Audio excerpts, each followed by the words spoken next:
লক্ষ্মীর ভাণ্ডার, কন্যাশ্রী, রূপশ্রী প্রকল্পের কথা অনেক শুনেছেন। আর এবার ভোটে জিতেই বিরাট ঘোষণা করলেন মোদি।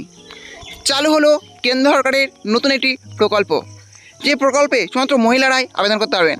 আপনারা যদি মহিলা হন তাহলে অবশ্যই এই প্রকল্পে আবেদন করতে পারবেন এবং পেয়ে যাবেন 2000 টাকা এবং 1000 টাকার কিস্তি। হ্যাঁ, এবার চলুন দেখে নেওয়া যে কেন্দ্র সরকার চালু হওয়া নতুন প্রকল্পটি কী, এই প্রকল্পে কার কার আবেদন করতে পারবেন, কীভাবে আবেদন করবেন, কোথায় আবেদন করবেন, আবেদন কবে থেকে শুরু হবে এবং 2000 টাকা এবং 1000 টাকার কটে কিস্তি পাবেন, সবই আজকেই ভিডিওর মাধ্যমে দেখাবো। তার জন্য ভিডিওটি একটু স্কিপ না করে শেষ পর্যন্ত দেখতে থাকুন। আর অবশ্যই আপনি চ্যানেলে নতুন হয়ে থাকেন তাহলে চ্যানেলটি সাবস্ক্রাইব করে পাশে থাকবেন। কেন্দ্র সরকার চালু করলো নতুন একটি প্রকল্প, ভোটে জিতেই চমক দিলেন মোদি। এই প্রকল্পে মহিলারা পেয়ে যাবেন 2000 টাকা এবং 1000 টাকার কিস্তি। লক্ষ্মীর ভাণ্ডারের মতোই এই প্রকল্পে পেয়ে যাবেন 2000 টাকা এবং 1000 টাকার কিস্তি। চমক দিল মোদি, ভোটে জেতার পরেই বিরাট চমক দিয়েছেন। চলুন এবার দেখে নেই যে এই প্রকল্পটি কী, প্রকল্পে কারা কারা আবেদন করতে পারবেন, আবেদন কবে থেকে শুরু হচ্ছে, কীভাবে আবেদন করবেন। ভোটে জিতেই বিরাট ঘোষণা করলেন প্রধানমন্ত্রী মোদি, চালু করলেন কেন্দ্রের নতুন একটি প্রকল্প। দেশের সাধারণ মানুষের স্বার্থে কেন্দ্রীয় সরকার অনেক ধরনের জনমুখী প্রকল্প চালু করেছে। জন্ম থেকে মৃত্যু, যেমন PMMVY বা প্রধানমন্ত্রী মাতৃ বন্দনা যোজনা, বেটি বাঁচাও বেটি পড়াও, লাডলি বেহেন যোজনা, এগুলো হলো কন্যা ও নারীদের জন্য কেন্দ্রের প্রকল্প। অন্যদিকে কন্যাশ্রী, রূপশ্রী, আশার আলো প্রভৃতি হলো বাংলার মহিলাদের জন্য পশ্চিমবঙ্গের প্রকল্প। এই প্রকল্পগুলোর মাধ্যমে সারা দেশের জনগণ উপকৃত হয়ে আসছেন, বিশেষ করে 0 থেকে 100 বছর বয়সের সব ব্যক্তি।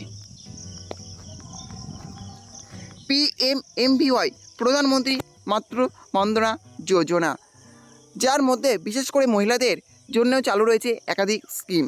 এর মধ্যে একটি নিয়ে এই প্রতিবেদন, যার নাম প্রধানমন্ত্রী মাতৃত্ব বন্দনা যোজনা, যাকে সংক্ষেপে PMMVY স্কিম ও বলা হয়ে থাকে।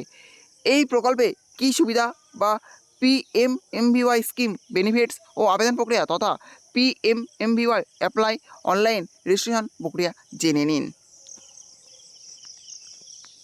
PMMVY প্রকল্প কি? এই প্রকল্প গর্ভবতী তথা PMMVY scheme for pregnant and lactating women.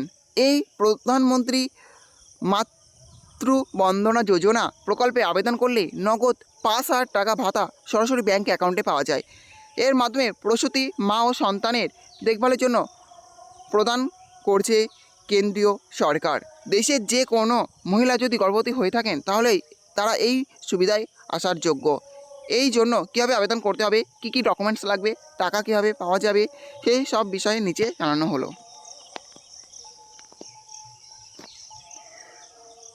প্রধানমন্ত্রী মাতৃ বন্দনা যোজনা PMMVY প্রকল্পটি কেন্দ্রের নারী ও শিশু কল্যাণ মন্ত্রকের অধীন।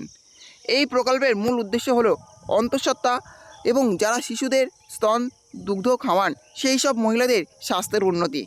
এই প্রকল্পে তাদের আর্থিক সাহায্য দিয়ে অপুষ্টির হাত থেকে বাঁচানো হবে। যে মহিলারা কাজ করেন তারা গর্ভবতী হওয়ার পরে কাজ করতে পারেন না, তাদের পুষ্টিকর খাবারের সঙ্গেই দরকার আর্থিক সাহায্য। এই প্রকল্পে তারা এই সুবিধা নিতে পারবেন। পাশাপাশি এটি সদ্যজাত শিশুদের সুরক্ষার জন্য একাধিক পদক্ষেপ নিয়ে থাকে। PMMVY স্কিম বেনিফিটস, প্রধানমন্ত্রী মাতৃত্ব বন্দনা যোজনার মাধ্যমে মোট 5,000 টাকা ভাতার সুবিধা দেওয়া হয় গর্ভবতী মহিলাদের। এর মধ্যে প্রথম কিস্তি মারফত দেওয়া হয় 1000 টাকা, দ্বিতীয় কিস্তিতে দেওয়া হয় 2000 টাকা এবং তৃতীয় এবং শেষ কিস্তি মারফত দেওয়া হয় আরও 2000 টাকা। অর্থাৎ টোটাল এই প্রকল্পের মাধ্যমে আপনি পেতে পারেন 3টে কিস্তি, অর্থাৎ টোটাল 5,000 টাকা পেয়ে যাবেন এবং 3টে কিস্তি সেই 5,000 টাকা পেয়ে যাবেন। 1000 টাকা এবং 2000 টাকা কিস্তিতে মোট 5,000 টাকা পেয়ে যাবেন। How to apply for PMMVY online. প্রধানমন্ত্রী মাতৃ বন্দনা যোজনায় অফলাইন এবং অনলাইনে দুইভাবে আবেদন করা যায়। যে কোনো আশা কর্মী বা ANM এর মাধ্যমে আপনি এখানে আবেদন জানাতে পারেন এবং নিকটবর্তী স্বাস্থ্যকেন্দ্রে গিয়ে নিজেও আবেদন করে আসতে পারেন। আর যদি বাড়িতে বসে অনলাইনের মাধ্যমে এই কাজটি আপনারা করতে চান সেই সম্পর্কে আগে আরও বিস্তারিত আলোচনা করা হলো। তাহলে বুঝতে পারলেন কেন্দ্র সরকার চালু করেছে মহিলাদের জন্য একটি প্রকল্প, যে প্রকল্পে শুধুমাত্র মহিলারাই আবেদন করতে পারবেন এবং মহিলারা পেয়ে যাবেন 5,000 টাকা পর্যন্ত সুবিধা। কিস্তি 3টি কিস্তি মারফত 5,000 টাকা সুবিধা তারা পেয়ে যাবেন। আপনি যদি একজন মহিলা হন এবং আপনি যদি গর্ভবতী হন তাহলে অবশ্যই এই প্রকল্পের সুবিধা নিন। এই ছিল আজকের আপডেট। ভিডিওটি ভালো লেগে থাকলে অবশ্যই লাইক, শেয়ার এবং কমেন্ট করবেন এবং এই ধরনের নতুন নতুন ভিডিও সবাইকে পাওয়ার জন্য চ্যানেলটি অবশ্যই সাবস্ক্রাইব করে রাখবেন।